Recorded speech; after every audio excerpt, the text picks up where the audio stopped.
Que a paz do Senhor Jesus esteja com todos vocês. Estamos iniciando o nosso quarto e último dia de exposição no livro do profeta Daniel. Aqui com vocês, o pastor Eliseu Fausto. E hoje estaremos meditando nos capítulos 10, 11 e 12. Esses últimos três capítulos formam um conjunto das últimas visões do profeta Daniel. No capítulo 10, veremos o quanto Daniel desejou compreender todas as visões que havia recebido e, para tanto, se reservou em jejum. No capítulo 11, nós veremos várias revelações tanto do tempo pouco depois de Daniel, quanto dos tempos dos fins dos tempos.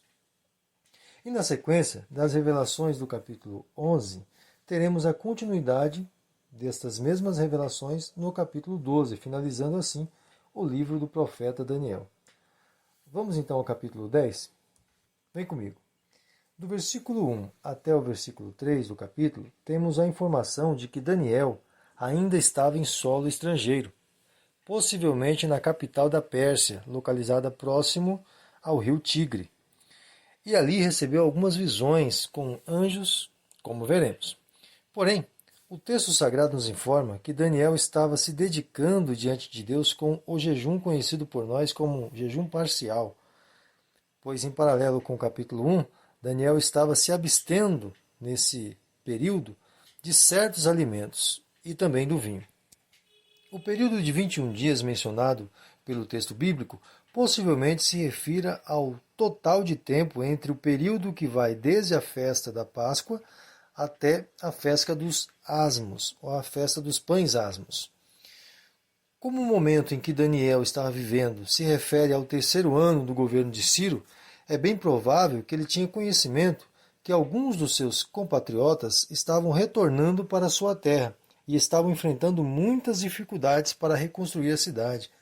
Talvez esse seja um dos propósitos do seu jejum, pois o texto nos esclarece que ele estava triste por esses dias.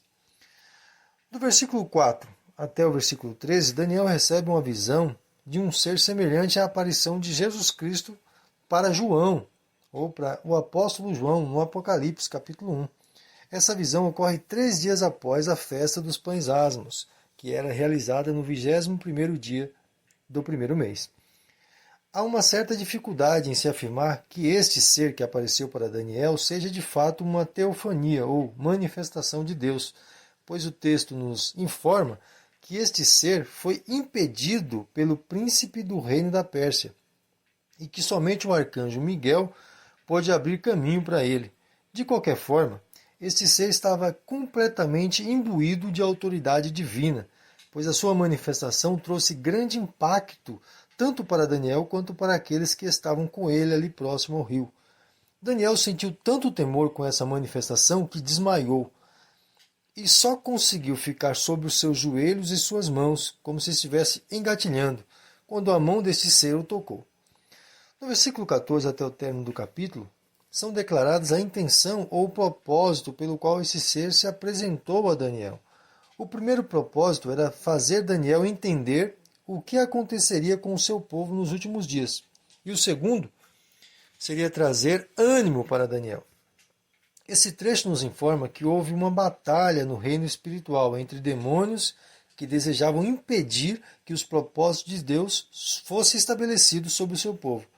Hoje sabemos que eram demônios, mas aqui no texto são intitulados de príncipes. Para nós que conhecemos o Novo Testamento, sabemos que de fato existem principados das trevas. Alguns pregadores de nossos dias querem defender, a partir desse texto ou desse relato, que devemos repreender os espíritos demoníacos territoriais. Mas a declaração do anjo no versículo 21 deixa claro que esta é uma tarefa exclusiva dos anjos, essa luta espiritual que ocorre. Sobre a luta espiritual do cristão, o apóstolo Paulo menciona que essa luta nem de longe seria para amarrar ou repreender espíritos territoriais, mas sim que devemos nos munir de todas as armas espirituais para vencer as nossas próprias batalhas nesse mundo que é influenciado pelos demônios. Isso está em Efésios capítulo 6, versículo 10 em diante. Outro detalhe importante é que, como mencionei no primeiro dia, o livro de Daniel é uma literatura conhecida como apocalíptica. E era comum a essas literaturas esse tipo de batalha envolvendo seres espirituais. Ok? Vamos então ao capítulo 11. Neste capítulo, teremos 4 sessões proféticas diferentes. A primeira, do versículo 1 até o 3, sobre os últimos reis medo-persas e a ascensão do Alexandre o Grande, que é grego.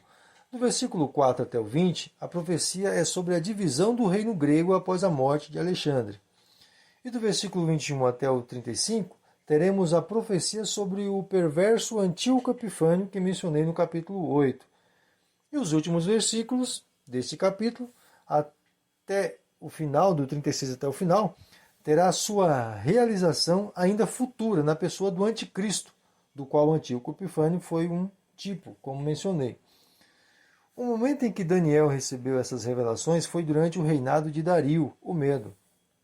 Esse quarto rei mencionado no versículo 2 foi Xerxes I, que foi derrotado quando empreendeu uma guerra contra os gregos e foi vencido por Alexandre o Grande, que reinou sobre os gregos e expandiu seu domínio sobre todo o mundo conhecido de então. Esse é o primeiro chifre do bode do capítulo 8 que vimos. Do versículo 4 até o versículo 20, somos informados que quando Alexandre o Grande morreu, houve uma ruptura no Império Grego, dividida em 4 domínios. Alexandre o Grande não conseguiu estabelecer nenhum filho como seu sucessor no trono. Segundo alguns historiadores, seus filhos foram assassinados pela sua própria mãe, antes que pudesse assumir a liderança. E do versículo 5 até o 20, são revelados a Daniel uma série de guerras entre os 4 generais que assumiram a liderança do reinado grego, em especial os reinos Sul e Norte. Só a título de informação, os 4 generais que assumiram a liderança desse reino dividido da Grécia eram Cassandro, que reinou na Macedônia, Lisímaco, que reinou sobre a Ásia Menor, Ptolomeu, que reinou no Egito, e Seleuco, que reinou sobre a Síria e o restante do Oriente Médio. As guerras evidenciadas nesses versículos são do reino Sul, o Egito, contra o reino Norte, a Síria, até que o reino da Síria suplanta o reino do Sul. E é deste reino Sul, ou seja, da Síria, que vem o Antíoco Epifânio, o qual será tratado nos versículos seguintes. Do versículo 21 ao 35, temos a origem da liderança da Síria por Antíoco Epifânio, que não tinha direito a esse reinado, mas usurpou o trono, como menciona o versículo do texto sagrado aqui. E este, como mencionei anteriormente, no capítulo 8, invadiu Jerusalém e cometeu todo aquele sacrilégio mencionado. Quem de vocês desejar conhecer mais sobre a história de Antíoco Epifânio, estão registradas no livro apócrifo, chamado Macabeus. Do versículo 36 até o término do capítulo, temos a descrição do fim dos tempos na pessoa do Anticristo. Esse Anticristo reinará debaixo de concerto, e depois anulará esse concerto e demonstrará toda a sua perversão, como menciona o versículo 41. O que vemos a seguir é uma luta incansável do Anticristo em governar todo o mundo através de guerra, lutando contra os reinos do sul, norte, leste, até que governa a partir de Jerusalém, mas o seu fim será repentino. Vamos ao capítulo 12. No capítulo 12, Daniel recebe um certo consolo mediante a toda a revelação que ele estava recebendo. E nos versículos de 1 a 3, o consolo era que, ainda diante de um grande momento de angústia, o povo de Deus receberia no momento certo um grande livramento. E os mortos que morreram confiantes em Deus e no seu Cristo seriam ressuscitados para um reino de sabedoria e justiça para sempre. E aqueles que não estivessem assim receberiam a morte e o desprezo eterno. Quando eu menciono o seu Cristo, referindo àqueles que morreram confiantes em Deus e no seu Cristo, faço isto pois a crença de um Messias já era algo comum entre os judeus no tempo de Daniel. Do versículo 4 até o versículo 7, Daniel recebe a ordem de esperar que essas coisas aconteçam no tempo do fim, selando o livro. E também houve um diálogo entre os 2 seres. Um deles afirma que depois de 3 anos e meio, e consequentemente o poder do povo de Deus for destruído, todas essas coisas estariam ocorrendo. Ou seja, após os 3 anos e meio de falsa paz, e a real manifestação do anticristo que, com astúcia, destruirá todos que amam e servem a Deus. E a ressurreição acontecerá e o povo de Deus reinará eternamente. Mas, no versículo 8, Daniel pergunta a um desses seres o que significava aquela declaração, porque ele não tem esse entendimento que nós temos hoje, né? E no versículo 9 a resposta é a mesma, que Daniel não se preocupasse, porque seria para o tempo do fim.